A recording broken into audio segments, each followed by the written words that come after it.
3, 2, 1.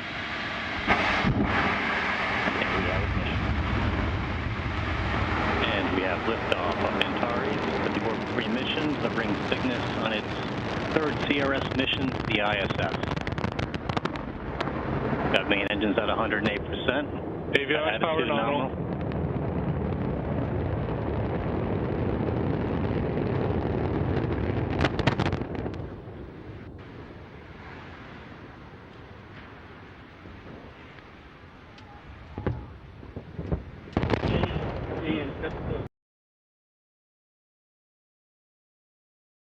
The possibility that trouble may develop with the Atlas or the Redstone during the countdown or during the takeoff is looked squarely in the eye by the astronauts and the engineers behind Project Mercury. This booster was not a Mercury vehicle, but imagine the worst possible situation for the astronaut, that his capsule is now mounted on top of this Atlas. The escape rocket takes the capsule away from the booster.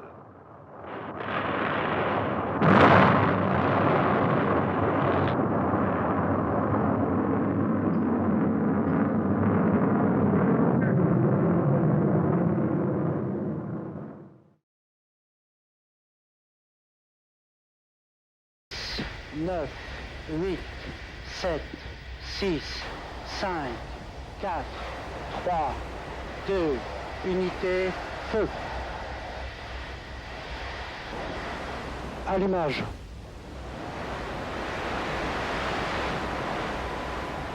Décollage.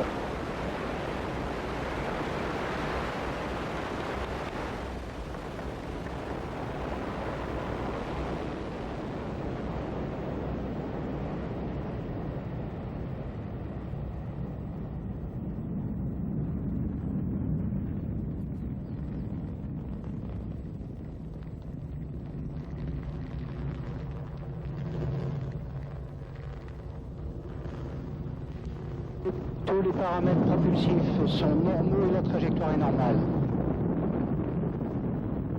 37 seconds into the launch, the onboard computers decided 501 was 90 degrees off course.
Successfully, and the flight proceeded according to plan for some distance.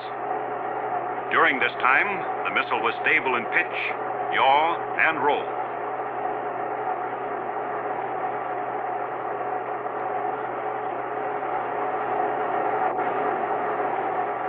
Then a failure occurred involving one engine. And shortly thereafter, another engine also lost power. It was therefore necessary for the range safety officer to destroy the missile by remote control.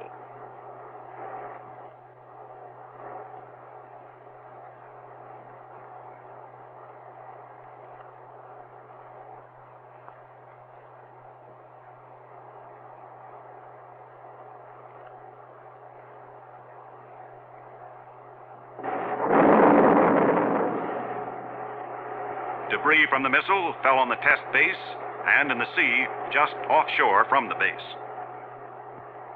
Nearly all critical components were recovered. These parts and data radioed to the ground during flight were studied to isolate the exact cause of the trouble.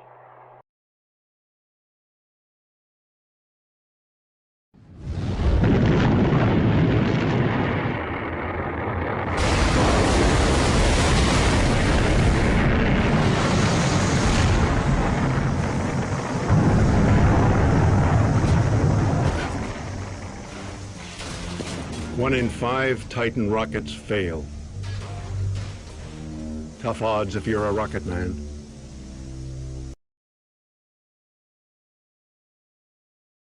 Minus 10, 8, 7, 6, 5, 4, 3, 2, 1. Ignition sequence start and liftoff of the SpaceX Falcon 9 rocket, adding to the International Space Station access for future American rockets. And Falcon has cleared the tower.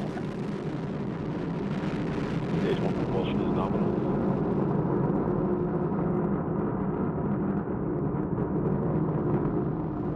Vehicles programming downrange.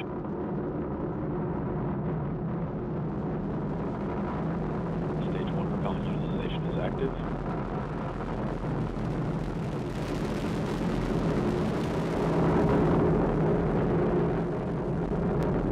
Power and telemetry nominal.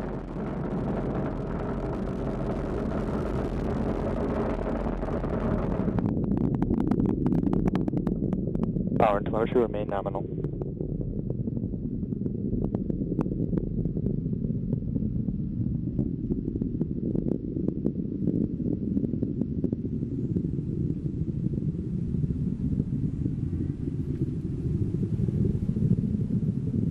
Impact chill has begun.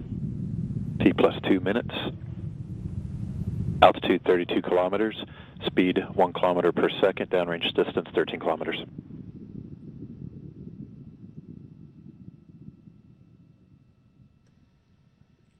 Data coming back shows vehicle on course, on track.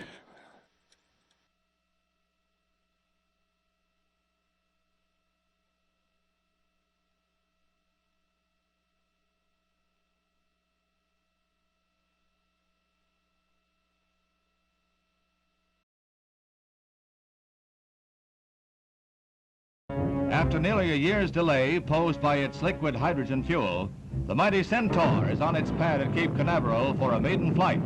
It is to be boosted into space by an Atlas for a 15-minute flight, a flight scheduled to study the performance of the temperamental hydrogen fuel.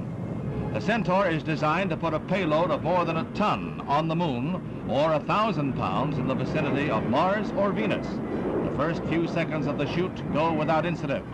The Centaur climbs to 30,000 feet, then malfunction.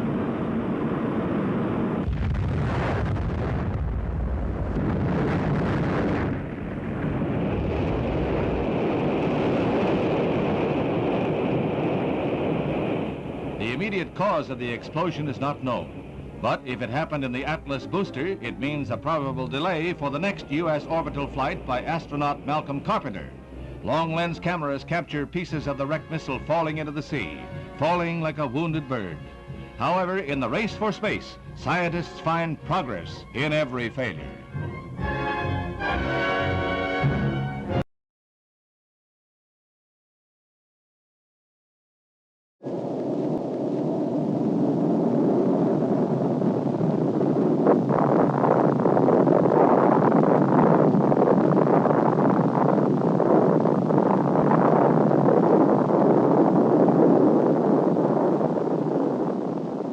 This is not a common occurrence. In this case, there were no human casualties. The catastrophe was not the result of individual carelessness, but it could have been. In a situation with human lives at stake, disaster is a potential, and lives are at stake, even your life, wherever toxic propellants are handled.